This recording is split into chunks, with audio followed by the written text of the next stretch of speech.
White Coolies, dedicated to those nurses who did not return.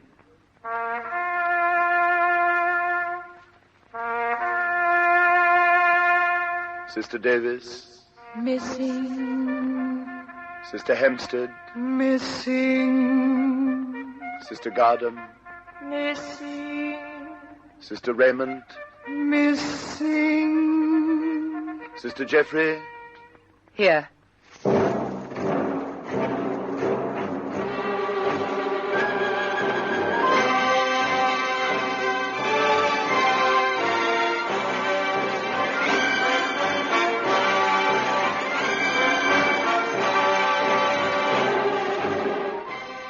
As time passed, we settled down to the daily routine, dividing the cooking and housekeeping and taking it in turns to be district nurse.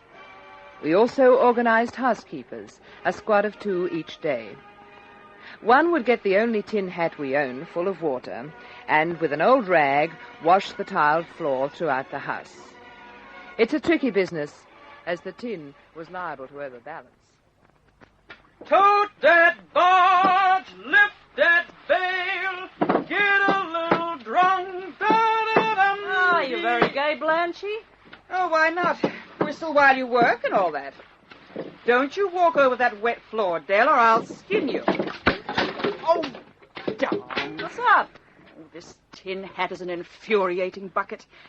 Tips up if you look at it. Yeah, I know. I've had some of it. Oh, it's hot. Hi, Blanchy. Hey, what's happened? Oh, the tin hat's gone over again and spilled all the water. Oh, isn't it maddening? And I hate to tell you, but our taps have been turned off. Oh, no. Afraid so. You'll have to go down to the bottom of the hill and queue up. Well, wouldn't it? Hello, girls. Hello, Reen. Hello, Reen. Ah, well, I've dusted the antique bedroom, the ancestral hall, and now I've had it. Oh, Blanchy, you haven't spilled the water. I have. Oh, never mind. Well, I'll come down and help you carry some up the hill. Our taps are turned off. I know, Jeff just told me. ¿Dónde usted masca? What are your starry pigs doing? Attending a garden party. Cleaning up. That is good. I will give you more cleaning up. You will clean drain which runs outside house. Oh, how lovely. There's nothing I love more than cleaning out drains. I've been just waiting to get at that. Now, when can we start? You will start now. Give me. You. Me? You will come with me and get Chunkle. She will go with you and get the pip. So, to teach you to keep your mouth shut. Well, you, come with me. Oh, they're losing their grip. That didn't even nearly knock me out. Well, it should have. Looked like a golf swing. Oh, well, this won't get the floor washing done. I'll go down and get the water. Well, I'd come with you, but I've got to see about cooking this rice. You know, I can't make up my mind whether to cream it, curry it, cook it with prawns, or just for a change, boil it. You just get it cooked. I'm getting hungry. Whoops. Oh, sorry, Blanchy. Oh, that's all right. I've been knocked over by experts. Reen, what in the name of heaven is that? That, my dear Sister Jeffery, is a chonkol. Ah, don't they have fancy names for things? To me, it looks like an outsized hoe. Is it as heavy as it looks? Heavy is right. Oh, well, I'd better get on with it. See you later, Jeff. So we had another job added. The idea was to put the hoe into the drain and drag it along. It was terribly heavy and disgustingly smelly work, but we made the best of it, never letting the Japs see that we didn't like doing it. One day, Dell was very busy going to and fro from the house on some mysterious mission. On her 3rd trip, I caught up with her and asked her what was going on. Hey, Dell. Hey, Dell, wait a minute. Who's calling? Me, Jeff. Ha! Hello, what's happened? House on fire? Oh, I wanted to know what you're up to. I'm making myself a bed. You're doing what? Making myself a bed. What out of? Well, I found some old fruit cases, or pieces of fruit cases. Now, I brought them up to the house, and I'm now going to put them together again. Well, can I help you? Sure. Here we are. Mm. Now, if we can get the side back onto this one. We haven't got any nails. Oh, there are enough on the ends of the board. Oh, you're the boss. Have you got a hammer? Yeah, this piece of wood. Now, you hold that there. Okay. That's it. Now, I'll just hammer that nail. Right. Ow! What's up? Oh, you hit my thumb. We'll take it out of the way. That's good. Now the other one. You hold this one. I'll do the hammering. Oh, not on your life. I've seen your wild axe work. Look, I don't see how you're going to. Oh, hang on. I can't hear. Ah, that looks good. Now, what were you saying, Jeff? I don't see how you're going to make a bed out of it. Oh, simple. Look, I put one about here, and one here, and the third one in the middle. I still don't see how you'll make a bed out of it. Well, look, silly. I sit on the middle one, so. Carelessly throw the legs up onto the end one, so. I lie back with my head on the other end one, so. Oh, but Dill, that looks awfully uncomfortable. After the floor, it's heaven. It supports the three main points of the body, the head, the feet, and the posterior. Well, you've made your bed, you lie on it. Don't worry, I will. What's going on in here? Oh, hello, Reed. Dill's just made herself a bed. Oh, good for you, Del. Where is it? I'm sitting on it. You mean that packing case? Oh, that's not the only part of it. There is the rest of it. There. Two more cases. Well, how does it work? Oh, like this, see? Oh. Wait a bit. Little one slipped. There. Oh, dear. That's it. A sort of three-point landing job. There's no need to be rude. You're just jealous, that's all. Kids, I have a wonderful piece of news for you. What is it, Blanchy? This will take you to the heights of ecstasy, lifting you from the trough of despair and downhearted dispiritedness. This, my dears, will put wings to your feet, gladden your heart, and bring celestial stars shimmering from great heights into your eyes. Don't look now, but the strain has at last caught up with dear old Blanchy. Do you think we'd better order a straitjacket, or should we just brain her with part of Dell's bed? You leave my bed out of this. I see a look of doubt. You see a look of astonishment. You look at me with the eyes of an unbeliever. Now, just take it calmly, dear, and tell us what all this is about. My lips can hardly frame the words. Take your teeth out. Tomorrow is a day of joyous celebration, when the hearts of all of us shall beat a little faster. For tomorrow, yes, is the Emperor of Japan's birthday. A joyous day. Ah, that I were free to take him a couple of birthday presents that I could think of. And no doubt his imperial representatives will bedeck our quarters with cherry blossoms, our board will groan with rich foods, and soft music will soothe us to a sleep filled with dreams of better things. Better than what? Oh, that's what I like about Dell, the poetic soul. Is this fair dinkum, Blanchy? It is. And the great day is to be celebrated with the salute of many guns and a small ration of fruit for His Imperial Highness's guests. Meaning us? Meaning us. That'll mean we'll get half a green banana each. Well, it's my birthday soon. Do you think there'll be any celebrations for me? Oh, I'm sure we'd only have to let the Japs know and they'd turn on a blossom festival. No. I want nothing extravagant. Just a salute from the Australian Navy with all their guns pointed towards Tokyo, fully loaded. That night, as we got ourselves into our Palembang night attire, everybody teased Dell about her bed. She took no notice, but set it up with great care and carefully installed herself on it. The rest of us lay down on the tiled floor and tried to sleep. Oh, I don't know if the floor's getting harder or my bones are sticking out, but I cannot get comfortable. Oh, I can't sleep either. Hey, Dill, how's the bed working out? Just fine. Couldn't be more comfortable. Good night, kids. Good night. Don't try and turn over or you'll fall off. You know, I do believe she's gone to sleep. Though how on earth she swings on that thing. It's psychological. It must be. It can't be because it's comfortable. Oh, good night, kids. Good night, Blanchy. Good night, Reed. Night.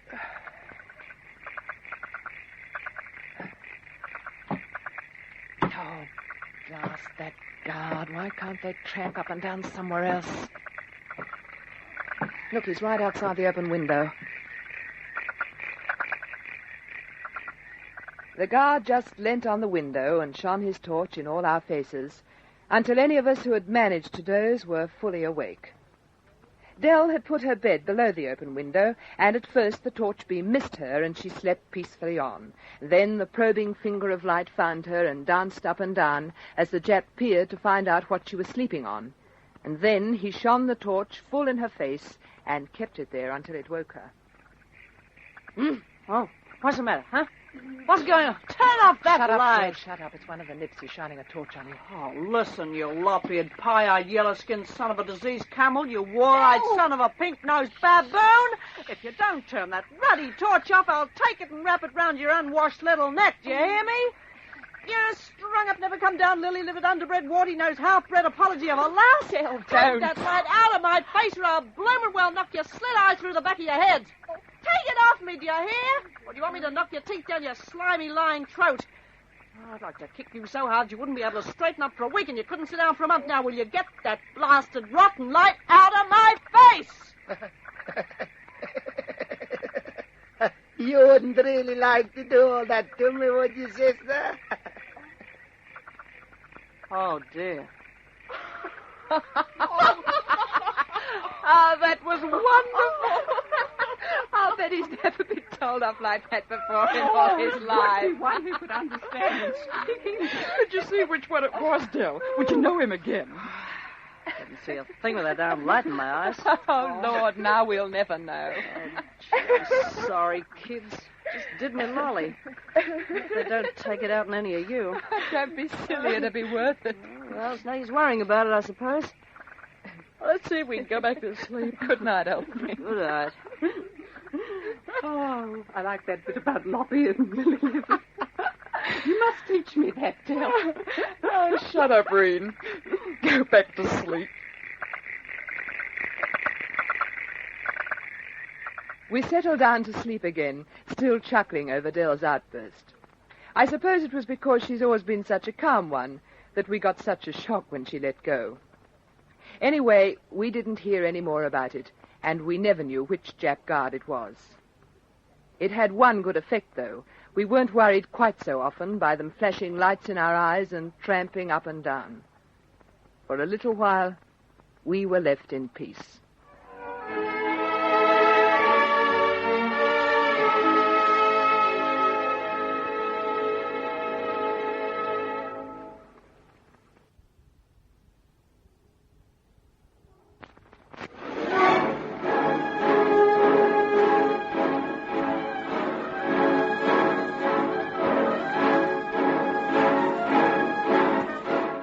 As we got more organized with house captains and cooking and cleaning squads, so we got method in the collecting and dividing of rations. Whoever was on duty would go out into the street which ran down the center of the camp and collect the rations for the house. It meant dividing, adding, subtracting and multiplying, cajoling and threatening, so that everyone started off with the same portion per head. It became a work of art to share one small piece of dried fish among 30-odd people, or to make a meal out of 1/3 of an egg. Whoever was on ration duty ended up an exhausted wreck when it was all over.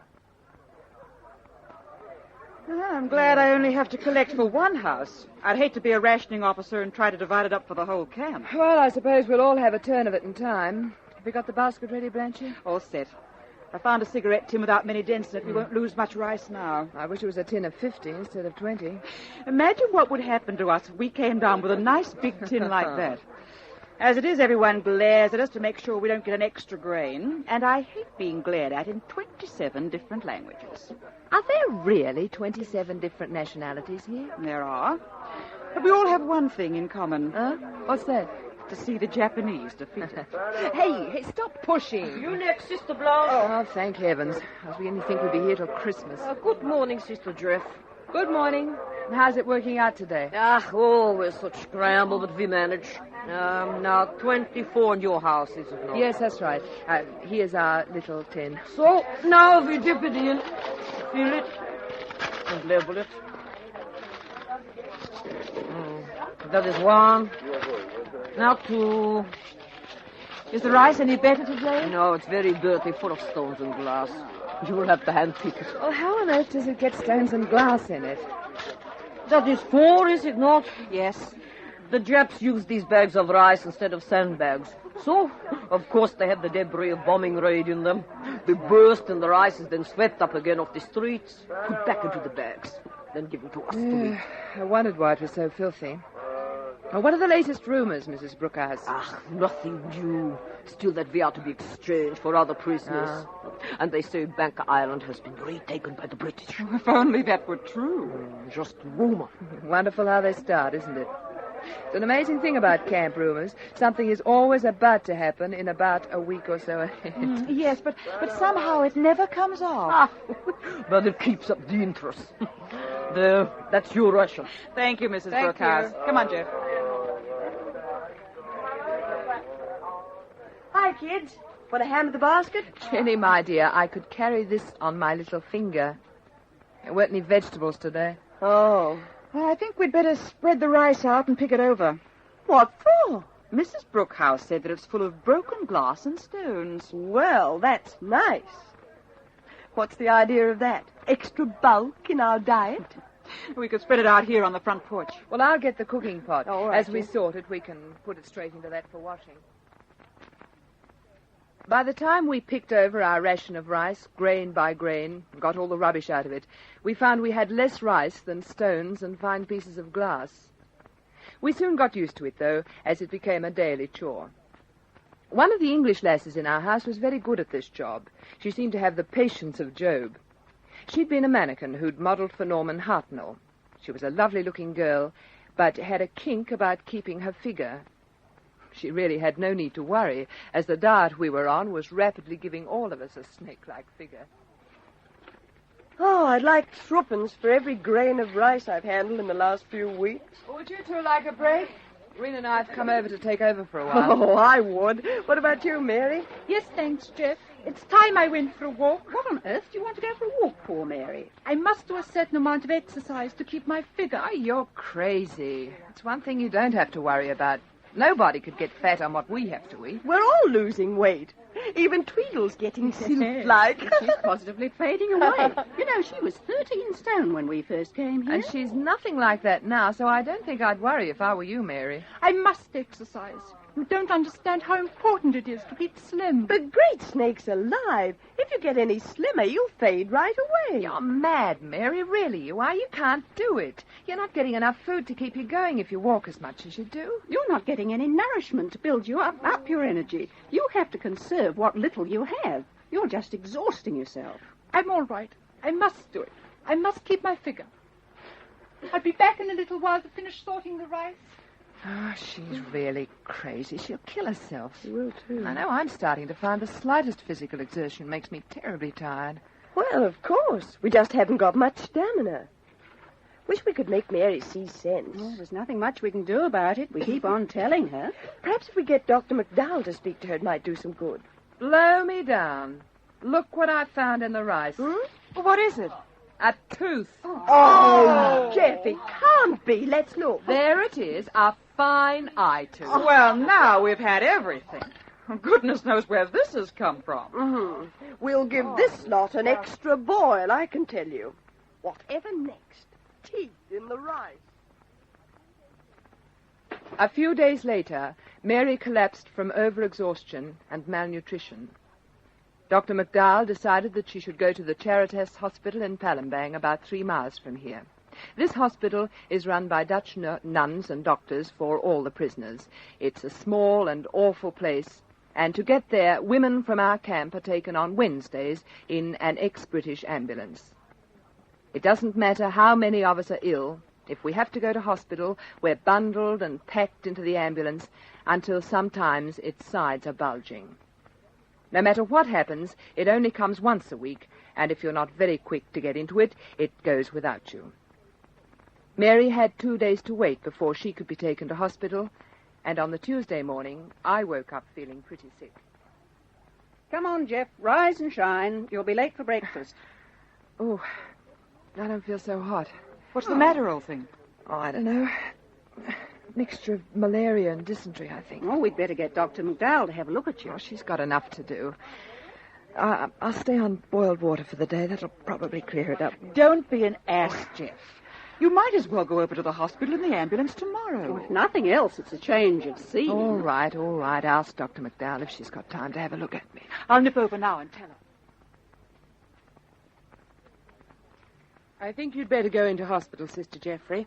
As you know, there's absolutely nothing here to give you. I've been warning the Japs that we'd have an outbreak of dysentery and malaria if they didn't do something about it. So far, we've been fairly lucky. But things are looking a bit grim now. I've had to send quite a few dysentery cases to hospital.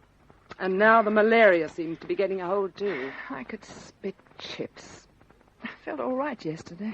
Never mind. You can have a nice rest. I'll see that your name's on the list with patients to go into the ambulance tomorrow. Now, eat a little rice if you can today, and, of course, boiled water. Well, that's about all we can do for you. I'll look in again this evening. Thanks, Dr. McDowell.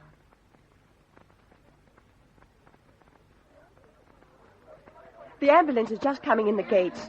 We better get you out, Jeff, otherwise you'll miss the bus. I feel so darn weak. Oh, come on, old thing. We can give you a hand. Yes, come on. Come on. That's it. Come on.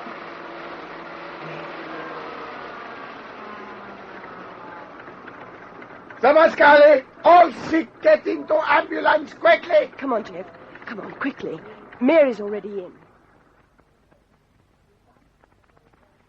We bumped and swayed about in the ambulance, being thrown together, and a couple of times nearly being thrown out the wildly swinging doors. By the time we got to the hospital, most of us were more dead than alive, and were only half conscious of what was happening to us. When I finally started to take an interest in things again, I found myself jammed between two women on a sort of shelf made of slats. The girl on my left was Mary. She was watching me, and when she saw I was conscious, she said, Hello. I thought you were never going to wake up. How long have I been asleep? Ever since we were brought in here yesterday. Oh. And how do you feel? Tired. I'm so terribly tired. Well, I don't wonder. You've exhausted yourself with all this slimming nonsense. It isn't nonsense, Jeff. It's very serious. You see, a mannequin, especially one doing high-fashion work, depends on having a good figure. 1 ounce of fat in the wrong place and you're finished. Listen, sweetie. From now on, you don't have to worry about your fat showing. You're going to have trouble to stop looking like a clothes horse. I imagine it's just as important to have some flesh on your bones and not look like an animated skeleton. But all this rice, it's just starch. Look, can't you get it into your head that there isn't enough nourishment in the little scrap of rice we get to keep your body normally fed? You've got to have... For heaven's sake, what's that? What? I don't know. I put my hand into something. Wait a bit. It's a bowl of rice. Yours? Yes. They saved it from breakfast. I'll eat it for my lunch. Don't we get anything to eat at lunchtime? Oh, yes. We get 3 bowls of rice a day. Then why are you saving this? I'll eat it for lunch. And keep the bowls they give us then for tonight. But for heaven's sake, why? I like to keep 1 meal ahead. That doesn't matter, does it? Oh, yes, you little fathead. Of course it matters. Listen, this rice is now bad. It goes bad in about 2 hours. And when you eat it when it's bad, it gives you dysentery. What are you trying to do? Kill yourself? No. But I must keep my figure. Don't you understand? I must keep my figure. They won't let me walk here, so I've got to be careful of what I eat. Always watch your figure, girls. A good mannequin must have line. She must keep her muscles firm. Get plenty of exercise. Walking is one of the best things. Walk with your shoulders straight. Remember your deportment. That's what you have to do, and that's what they tell you have to do. Stand in lights. Head up a little, not so far. Just lift that elbow. Walk with grace, Mary, and never forget flow. That look, elegance. Keep your figure, Mary. Always keep your figure. Must keep your figure. Poor kid. Poor kid. She was so determined to keep her figure. She died trying to keep it.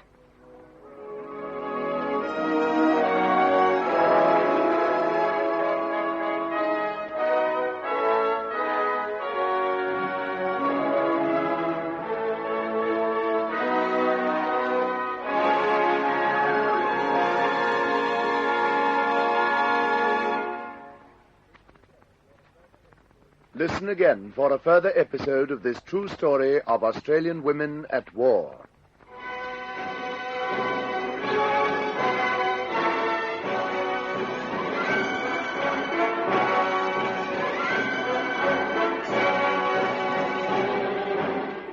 White Coolies is based on the diary written secretly in a Japanese prison camp by Sister Betty Jeffery, especially adapted for radio by Gwen Friend and produced by Fifi Banbard for Australasian Radio Production.